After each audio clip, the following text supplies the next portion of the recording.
So we already talked about why we have about 50,000 negative thoughts every day. Most of those negative thoughts are due to cognitive distortions or distorted thinking. And so in today's video, I want to talk to you about what in the world do we do about them? Hi, I'm Ashton. I'm a licensed psychotherapist, and let's get going. So just to quickly review, part 1 and part 2 of this video series, we talked about 10 different kinds of cognitive distortions or distorted thinking. And if you haven't seen those videos yet, I'll put links to them in the description below, and there will be a way for you to click on them at the end of this video. What do we do about these distorted ways of thinking that actually hijack how we're feeling? Because remember, the way that we feel is based on the way that we think. So it's really our stinkin thinkin that's causing our negative feelings. So the first thing that you have to do is you have to be aware that you're having a negative thought. Because we have so many of them, it's routine. We normalize them. Most of us are not even aware that we're having negative thoughts. Actually, my daughter, my 6-year-old, said to me the other day, she said, "Mom, you really complain a lot." And I thought, wow, my 6-year-old is telling me that I complain a lot.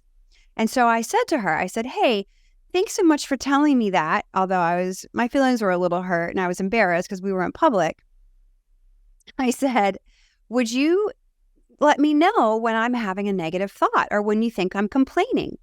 Because I'm not sure that A, I think I'm complaining, and B, I don't want to be a complainer." So she said, sure. So I've become really aware of what could be perceived or what actually is complaining. That's an example of not being aware of our negative thoughts. And we have so many cognitive distortions, and I've gone over 10 of them. And so what I want to do is I want to show you how to change them by becoming aware of them, identifying the distortion, and then creating a new thought. So the first step was becoming aware of your negative thought. I want you to write that down. That's going to be step 2. We're going to write it down in a chart. Your chart's going to look something like this. So we're going to become aware of our negative thought, step 1. Step 2, we're going to write it down. Step 3, we're going to identify the distortion. That's why it's really important that you go back and watch video 1 and video 2 so you actually know what the distortions are and you can write them down. I have them listed in the description as well. And then step 3, you're going to replace the negative thought with a new thought. Now here's the trick about replacing your negative thought with a new thought. The new thought has to be mostly believable by you. Let's say you're thinking that you're a loser. I don't even like that word, so I hope it's kind of offensive, and I can't believe I even said that, but I did, because it's pretty negative. So let's say that you think I'm a loser, and you want to replace that. So that would be an example of overgeneralization, right? I'm or labeling. I'm probably taking one thing that I said or did, and I'm like, wow, I'm a loser because I did this one thing. And it's also labeling yourself as something. I am something versus I feel something or I did something. You could say I did a dorky thing or I said a silly thing instead of I am something. So you wouldn't replace that negative thought with something, with a new thought that would be like, I'm the most amazing person to ever walk the planet, which is true. However, because we're all amazing, your brain is not going to believe that. So you would want to replace it with something that's more believable. So you could write something like, well, I did say something that was pretty silly, and I don't normally do that. So I can say silly things when I'm nervous, something like that, because maybe you were, I don't know, at a cocktail party and you didn't really know anybody, and you were embarrassed because you said something silly. So instead of I'm a loser, it could be, well, I didn't really know anybody at the cocktail party and I was not feeling on my game, so I said a silly thing. let's review the steps. So step 1 is you have to be aware that you even have a negative thought. And that part might take some practice.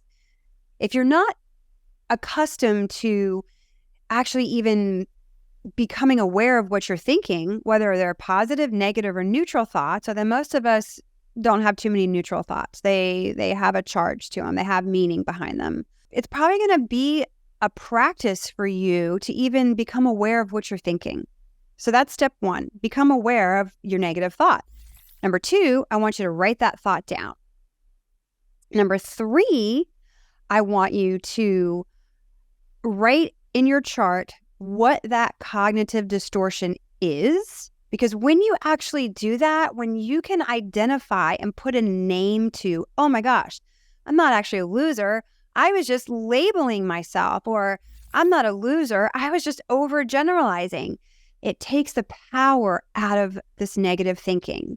And instead of becoming our thoughts, we can say, whoa, nope, this was just an example of this particular distortion. And the 4th step is to replace the old negative thought with a new thought that's pretty believable to you. If you find this information valuable or helpful, please like and consider subscribing. It really does help this information reach more people like you. So what I'd like to do is give you a couple examples of what I mean by this. So in the first example, the negative thought is, I probably won't get the job. The distortion is fortune telling, because you're thinking of what is going to happen in the future, and you actually have absolutely no idea what's going to happen. Some people like to say this distortion is called making assumptions. I actually say that a lot, probably more than fortune telling. Okay, and then the new thought that you can replace it with could be something like, well, I may or I may not get this job. And if I don't get the job, then it wasn't the job for me. Do you see how that thought was actually believable to someone who thinks that they're not going to get the job? They didn't write in the new thought, for the new thought, I'm definitely going to get this job. I'm a rock star, right? They wrote something that was believable. Well, I may or may not get this job. And if I don't get the job, then it wasn't the job for me. Okay, that's example number 1. Example number 2, it's because of you that I don't have any friends. That one's pretty clear, right? That one's blame.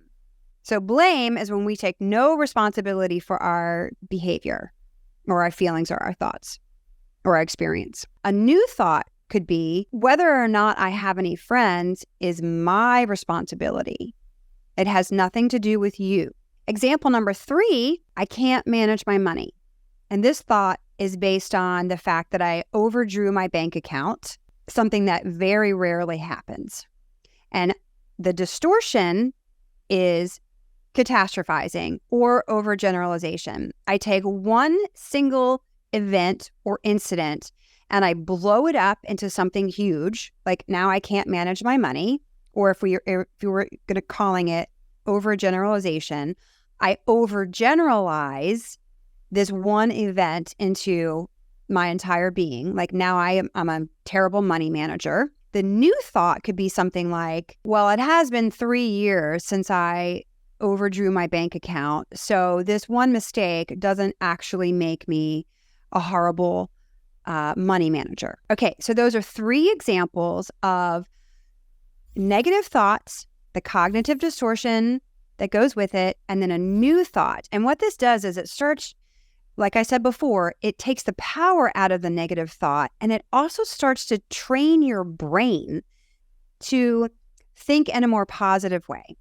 And of course, we know that when we think positively, we feel positively. So I remember the first time that I learned about when I think positively, I feel positively. And that was back in the late 90s. And I was introduced to this book.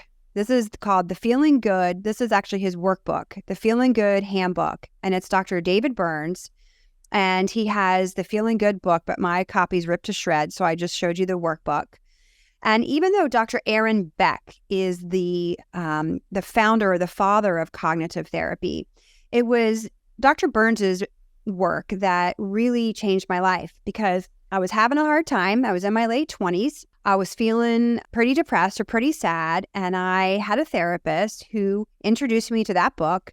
And when I started reading it, it was a game changer because I had absolutely no idea that we can change our thoughts, one, and if we do, that we're going to feel differently. I'd love to hear what your major form of cognitive distortions is, or your most used. I would probably say mine is the fortune telling or the making assumptions. Most of us actually do that. And because highly sensitive people, or HSPs, tend to have more thoughts daily than the average bear, it's especially important that we're aware of our negative thinking and that we can have tools such as these to change them. Remember, when you understand your sensitivity, you too can claim it as your greatest asset.